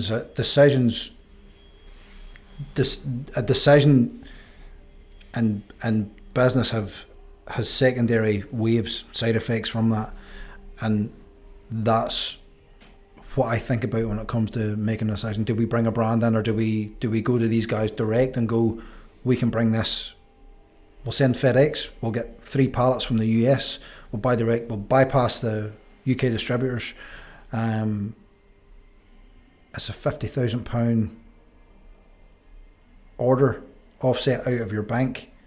Is it just worth the squeeze? Then I can go to the UK and buy 5 on a more regular basis and have a lower percentage margin. So things like that really affect your business, because that's when there's opportunity around every corner. And if you're waiting for a 6-month return on all that money, then that's not a good investment. No. That's actually decent advice you just give there too, about not making decisions in the moment. You said about just taking a sleep. Yeah. So if you're forced into the decision, you just take a sleep then? Yeah, no, just take a... I'm a big fan of saying no. We would get 5 emails every day. Can you please help? I'm going to climb Mount Kilimanjaro for cancer. I'm going to do this, and I'm going to do that, all that kind of stuff, and that. And we would get that on a regular basis. Or the kids' soccer team's going to play a tournament in England. We don't have the money. Can you donate to a raffle, all that kind of stuff, and that. And look, that's brilliant. That's fair enough. These guys they're doing a good thing. But how many times can you say yes and how many times can you say no? And if I say yes to your organisation and say no to somebody else's organisation, then I'm the worst in the world. So what we've done to remove that is we've chosen a charity foundation we support every year, and we give them a cheque right before Christmas. And we've done it with the 100 Foundation this year. Very close friend of mine lost his son to cancer. He's the most amazing charity that helps all our kids with cancer and all the rest of it. And they got phoned Steve and said, "You're my chosen charity for 25k bank transfer sent." And that's what we use. We haven't got it on our website yet. We don't even advertise it on social media. I feel a bit whack saying we give money to charity, like how does that come across as like not being, look at me again? But the reason I mention it is because when companies come to us and say, can you support, can you donate, can you do such and such, then I can go to bed at night and go, I answered Martin correctly, because I've said to Martin, no, we've chosen a charity, we've made the donation, we can't say yes to everybody, which is why we say no to everybody. But we're not just taking money and running. Aye, we are giving heavily back at the same time. And it's, again, I was thinking about this here as we were talking about the podcast and that. There's an awful lot of you get what you give at the same time. So you do have to give back, and I'm not always right, and the customer's not always wrong, and sometimes you have to give more to the customer than what you give to yourself, So it's good people, good things happen, good people. I'm a big believer in karma, so I am. I kind of always think that if you do the right thing, even if it's out of your way and it's not worth it, it'll come back to you at some point. Like, I remember this, not that I ever came back from it actually, but I remember this one story. Well, not that there was something else made it came away and it was because of good karma that way. But I remember this one time with one fit, customer ordered something, was for her boyfriend's birthday, and she messaged that, like, I can't remember the full details, but says she got on to me on like Friday afternoon or something, and it was needed for, or it might have been, no, it was actually a weekend, it was Saturday. So I made her find out about this on like Friday night at like 7 o'clock or something. Yeah. And she might have said, "Oh, this is for my boyfriend's birthday on Sunday," and it hasn't arrived. And I was like, right, well, I can't ship that now, because if I ship it on Saturday, it's not going to arrive on Sunday. Yeah. It's not arrived on Monday. And she was in Belfast. She actually wasn't too far from your shop. Yeah. And all I thought about was, right, I'm going to drive down. I think at the time I had actually work on Saturday. So I was like, right, I'll go to work, come back from work, and I'll drive down and drop this off. So I had arranged this with her, dropped it off, and I had to meet her outside a chippy. And then it wasn't even her that came. Somebody else came to pick it up off me. And I never even heard a thank you. Your guy just came, grabbed the package off me. Yeah. He didn't say a thanks. She never messaged or emailed ever to say a thanks. But in my head, I was going, if I would have been in her situation, that's the customer service that I would have expected. Mm-hmm. Even though I didn't get nothing from it, I can sleep knowing I took care of that. There's no angry email on Monday. Mate, we had an email this morning, and I don't mind talking about it. Somehow we've stock at the minute for an amino acid, and they're all dated like September 2025. We've an email this morning with no photograph, no nothing. They'll never watch this anyway. But my amino acid is out of date.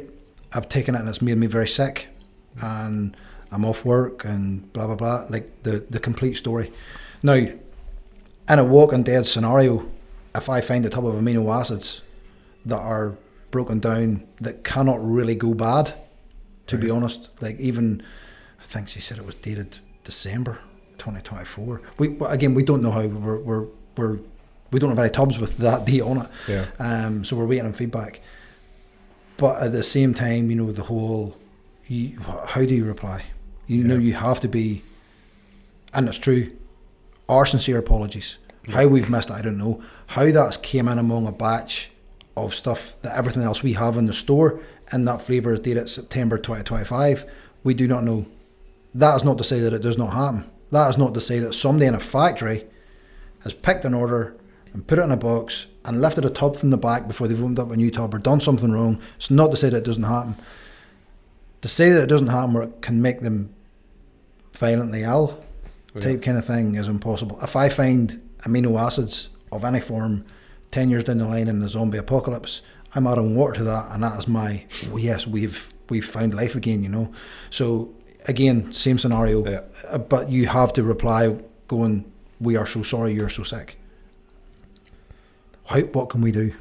What can we do to, do we Do you want us to send out another one? Do you want us to add in a free shaker? Do you want a wee £10 gift voucher?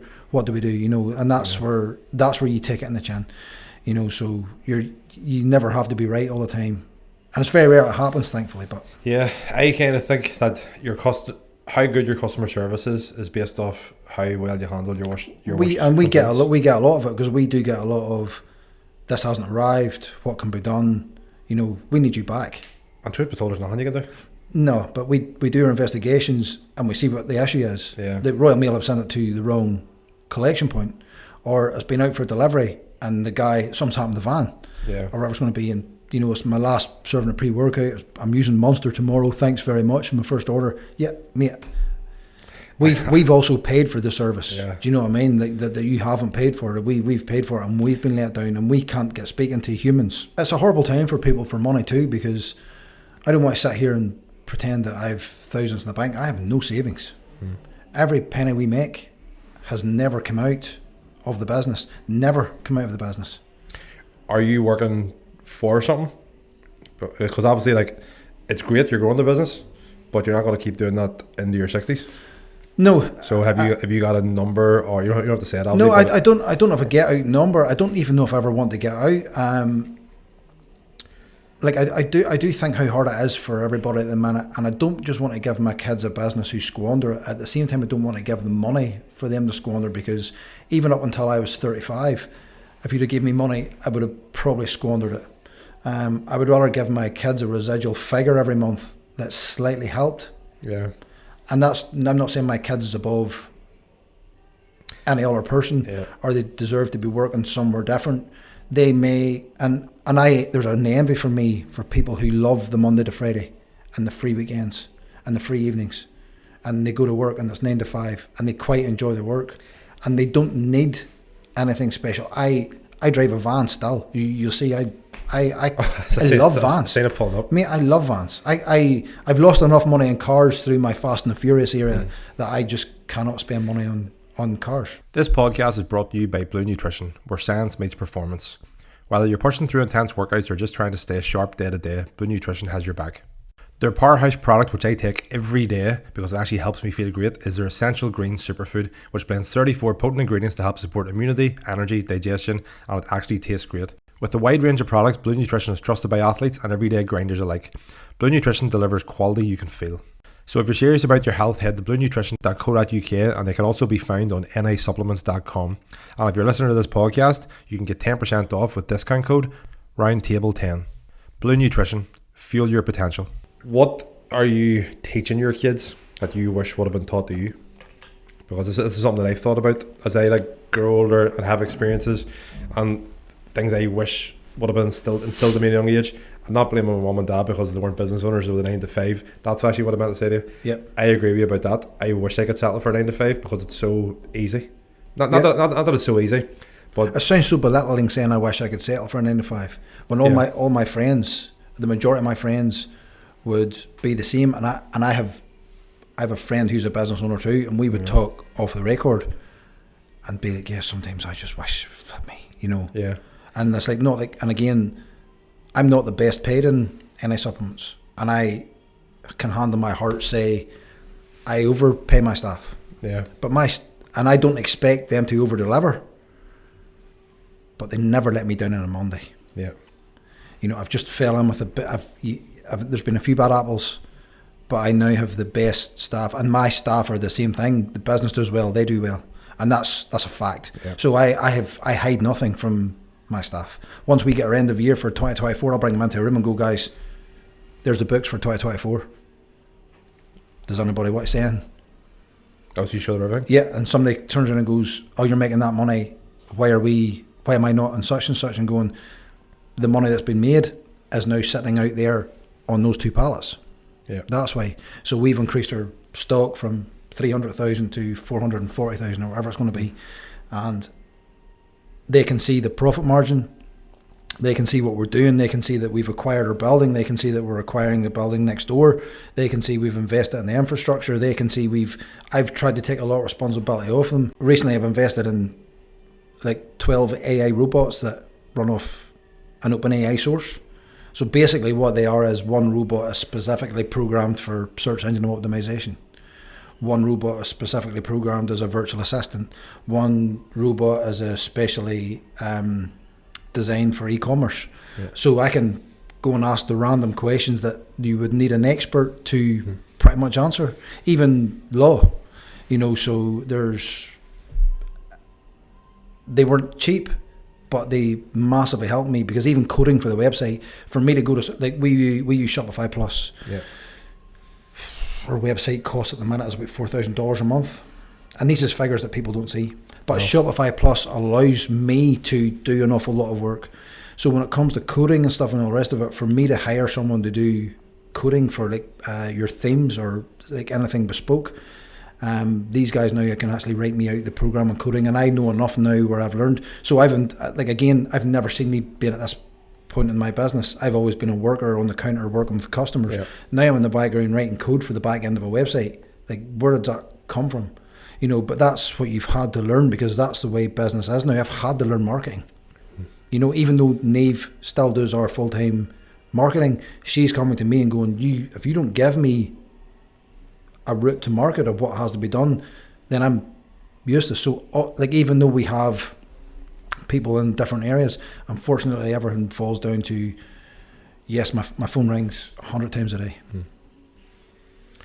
You talked about staff there as well. Are you trying to create, or have you created a community where you want them to feel like it's their business as well? Oh, very much so. Very much so. Yeah, and that's why I show them everything. Yeah. And when I say I'm not the highest paid in any supplements, I mean that.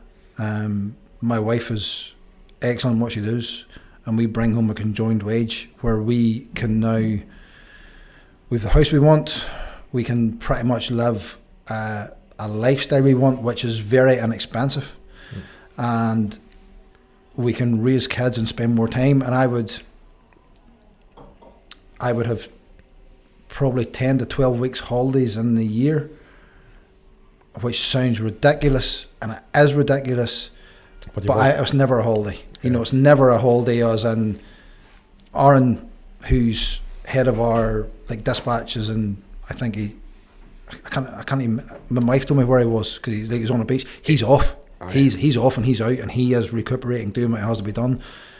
We don't get that chance, but I can work remotely, and that was the biggest thing for the business for me, and it was the biggest thing for the business for her, being able to work remotely. Yeah. So that's what my lifestyle's allowed. That's what the business has allowed me to do now. It's not an income, because again, we talked off camera about HMRC. Yeah. There's an algorithm, and you never win. No. Never win. The only way I really win with HMRC is to constantly be reinvesting. But at that point, I spoke to actually an accountant about this too, and he was telling me about, you can put 20 grand a year into your pension, and you can do this and you can do that there. And one thing he said to me was, but where's your money for your life? He said, sometimes you're better just paying the taxes, putting the money in your pocket, and they can never take it off you. Yeah. He said you can spend that whenever you want. Yeah, so you can get caught up in the trap of never trying to pay taxes and doing all these different schemes and shit like that. But where's the money coming into your life? And he said to me, sometimes you're better paying the tax on it and putting it in your pocket, and then it's yours to do whatever you want on. Which as I've got older, I've kind of become more aware of that. Yep. Where I'm like, what am I working for? I'm working to bring my girlfriend on dates. I'm working to buy a house. I'm working to start a family. I'm working to go on holidays. I'm working to have experiences and moments and memories throughout my life. Yep. I'm not working to get in my deathbed and go, I made a class business. Yeah. I worked really hard. Yeah. So my mindset in the early days of entrepreneurship, I was very much so legacy and building something great. Yeah. Where now let me build a vehicle to fund a life I can look back on and enjoy. I've read so many books. Robert Kiyosaki, he's debt. There's no taxes in debt. He's all in debt. Mm-hmm. I've read Derek Ramsey. He's all savings, save. Mm-hmm. Have 6 months savings. Do this, do that. I'm trying to find the balance in both. Paying yourself more, you pay more taxes. As obviously, if an owner of a company, you can take dividends, which kind of helps you escape that. But at the same time, when we're trying to be the best, and we're trying to have the best systems, and we're trying to have the best automation, and I want to give my staff the best, then we're at a point where we can reinvest, rather than waste that money. You know, when my accountant said to me, "You need a new van," I was like, "No, I don't." And he's like, "No, you do, because you're just going to lose the money." And it's only then when you realise these things as an entrepreneur or somebody who's self-employed, that use it or lose it. Yeah. To a certain extent, and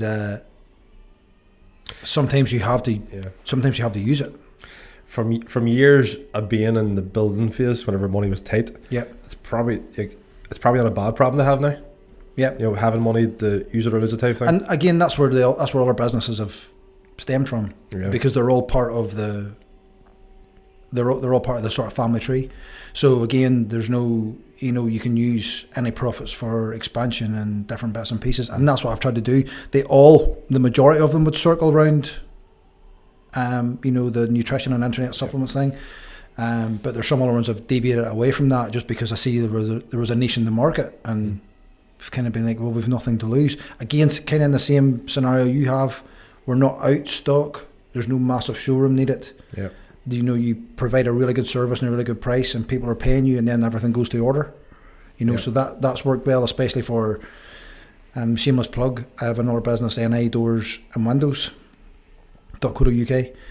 We basically supply, and I used to work in that industry way back in the day, 27 years ago. And there was just I seen a gap in the industry from speaking to a rep in there, and we've a really solid wee business where we've a really good website, we've a really good relationship with the companies, and we can give a customer a new composite door at a better price than most places can, who have a showroom, who are open 6 days a week, 7 days a week. Is that because you're not having to fund the bricks and mortar and showrooms? Exactly, yeah. And you, like, obviously, again, you know, use it or lose it. I would rather use it and try something, and if you feel it fails, or you give it to HMRC and say thanks very much, I've had a good year, and they pat you in the back and say, let's hope you have another good year next year. Yeah. What do you think about all the tax increases? It affects us, obviously, just due to the number of staff. I said earlier on the podcast I would love to give the councils a shake. I cannot understand, in regards to business, like from a Ballymena standpoint, from where I'm from, the first thing I would have would be a varied rates structure. So if you're a business, which is a coffee shop, which is need lots of staff, but still profitable, if you show a set of books at the year and you have had a really good year, your rates should be based on the profits of your business. If you've opened a clothing shop, and it's your own clothing shop, and it's your passion, and you start it off, and it takes 3 years for you to get to a point where you can start and pay more rates, why do they not do that than leave a place empty? Like a deferred system? Yes, then you come along and have to go, so the rent's £10,000 and my rates is £8,000? What am I paying rates for? The commercial premises. Yeah, but it's lying empty. You know, so why they don't... There's no more than... I kind of done an algorithm in this here. There's no more than 200 businesses in Ballymena.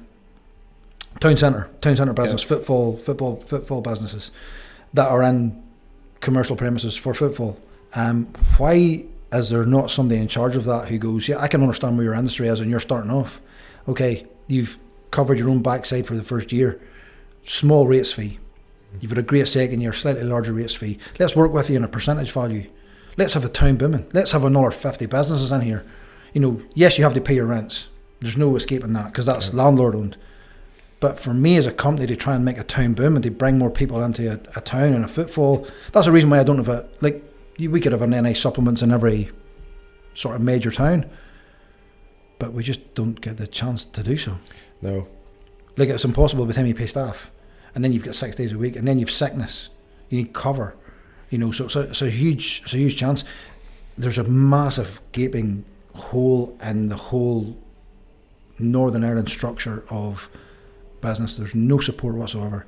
Invest NI, I might as well make up a number or make up another name. There's no No, funny. Never been an investment. I'm looking for a machine at the moment, and potentially going to buy it this year for a printer I spoke to you about before the podcast actually. And I went on to invest in to see were there any sort of finance schemes that there are asset finance schemes and stuff. Yeah. They were looking 12% interest. And my first thought was, that's more than a bank would charge me. Yeah. You're called Invest NA. You're meant to be, you get government money to help businesses and run the organisation Invest NA, and you give out grants and this and that. But you will lend me some of that money for 12% whenever I might get it from a bank for it. Yeah. You know, like how does that work where you're actually going to profit off helping me? There's different sectors. I get regular blood tests. I get blood tests every 6 months. They stop me from having a heart attack, to make sure that I'm not going to have a heart attack. And that's the God's honest truth. I was in Randox on Tuesday. I picked up a business magazine and I was looking at the names in the business and the sectors, and Invest NI was mentioned numerous times.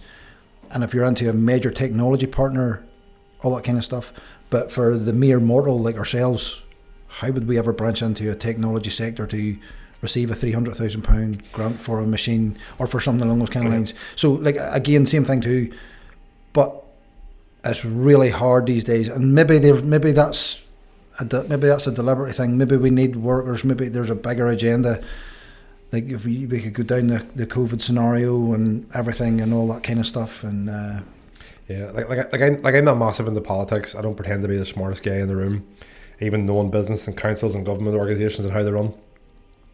But like common sense tells me, and I could be totally wrong here, but if the government helps out more businesses, like you said with the town rates thing, or Invest NI helping small business get off the ground, or trying to get people, even people that's jobless can't find a job, if they've got a business idea, give them a helping hand. You know, get them going. Because every business that works then employs, they become taxpayers, they become VAT payers, you know, they become your national insurance payers. It's all money back into the government. It keeps the money circulating around, which is really what the country needs. Invest back into local towns and councils as well. But I don't know, they seem to make it so hard. I don't want to give any help to anybody starting off, unless, like you said, I have potential to be a 1000x tech company. Yeah.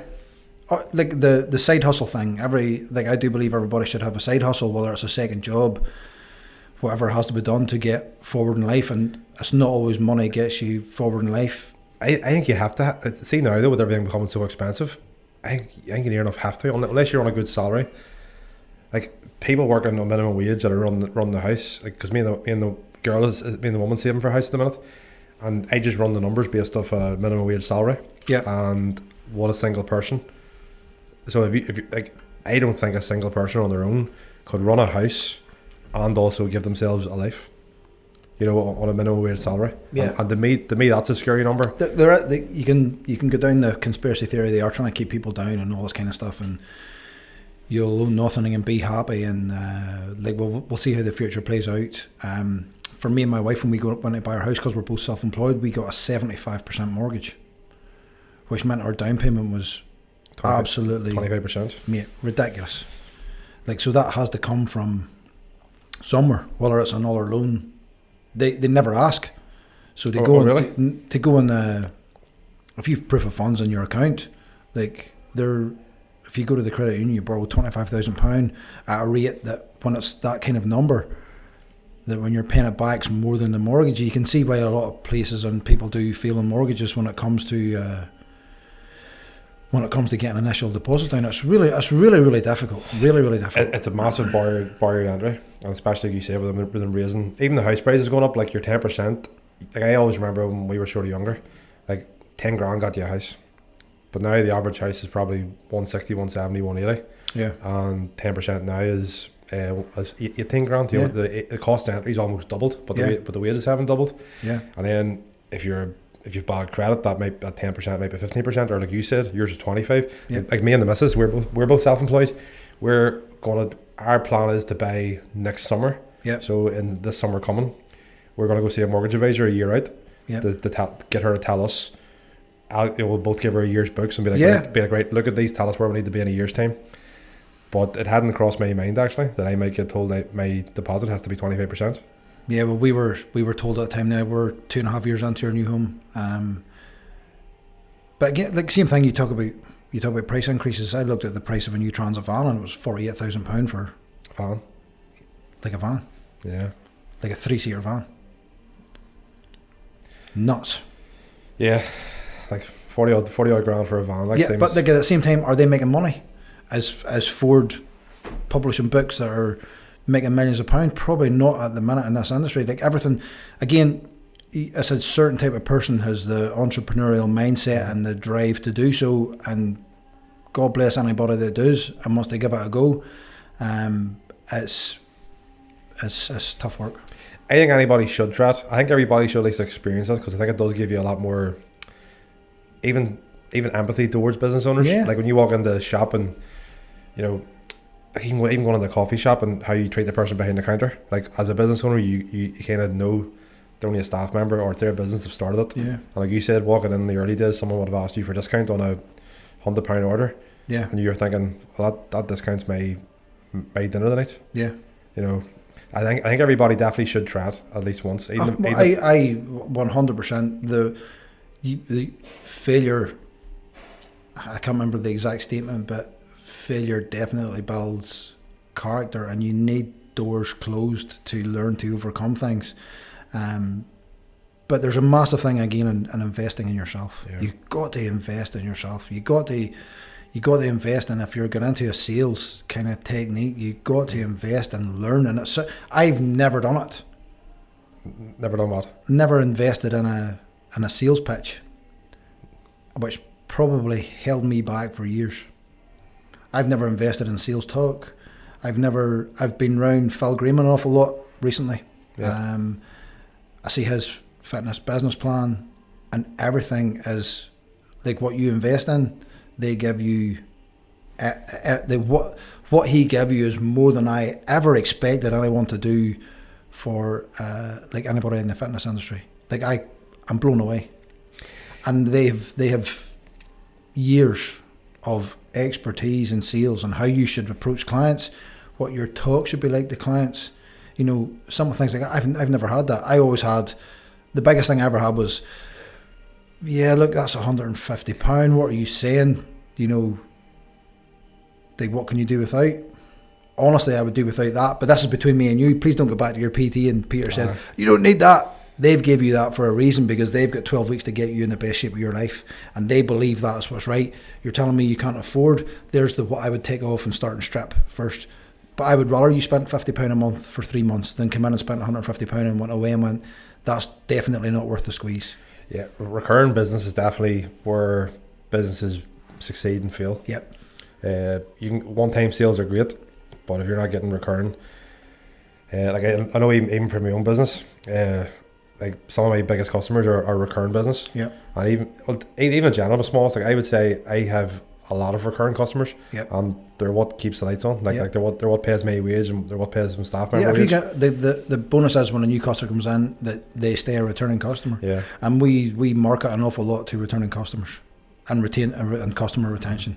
It's huge. We'll tell you what, we've been talking here for quite a while actually, so we'll end with, what does the future hold for Peter? Or what does it look like for you? We talked about UK government, we talked about tax. I don't want to end anything on a negative note. I don't think long term the UK's for me. I'm not saying that any other country's better. We do spend a lot of time in France, especially southern France. We find we can live there way above our means for a lot less.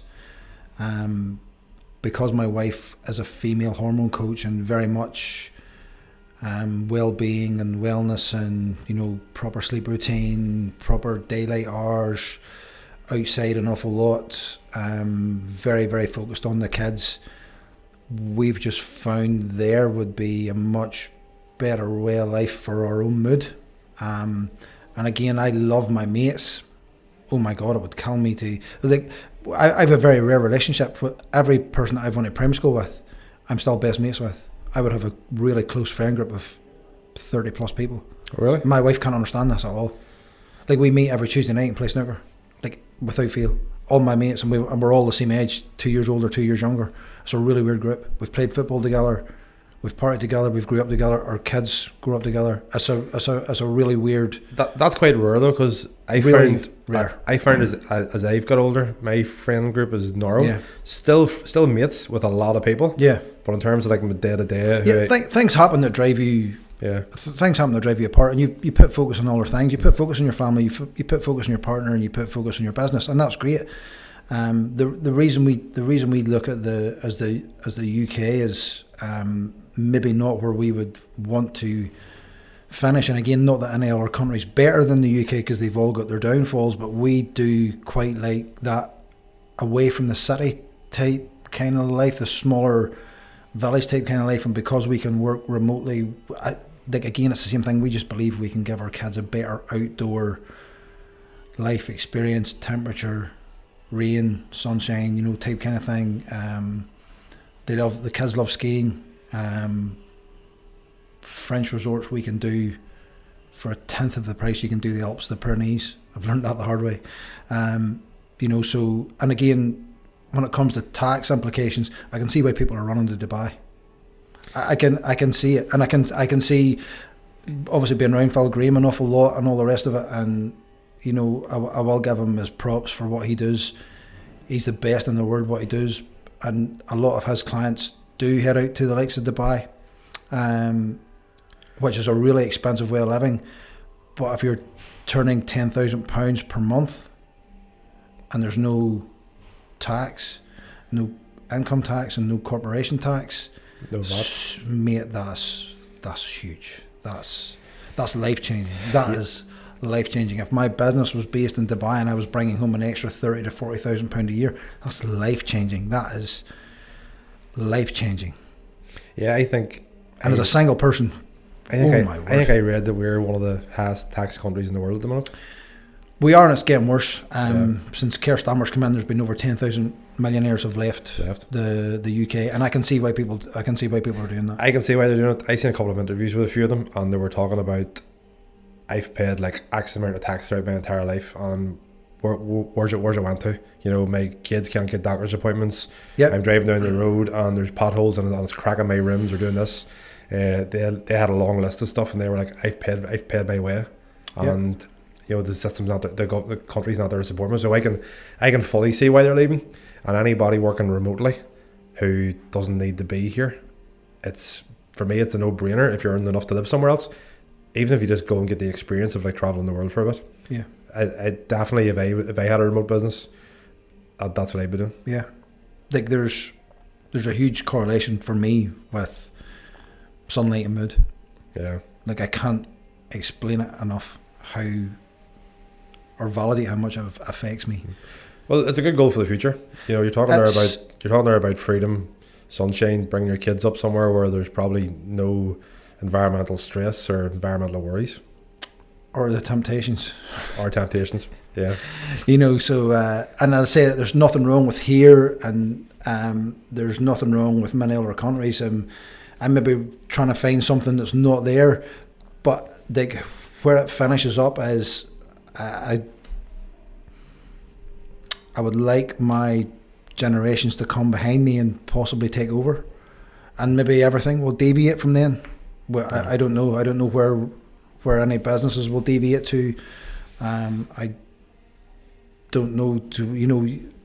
I could quite easily tomorrow close the doors, send all my stock to a 3PL factory, and they bring the stuff in, they send the stuff out, they do everything, and I employ nobody.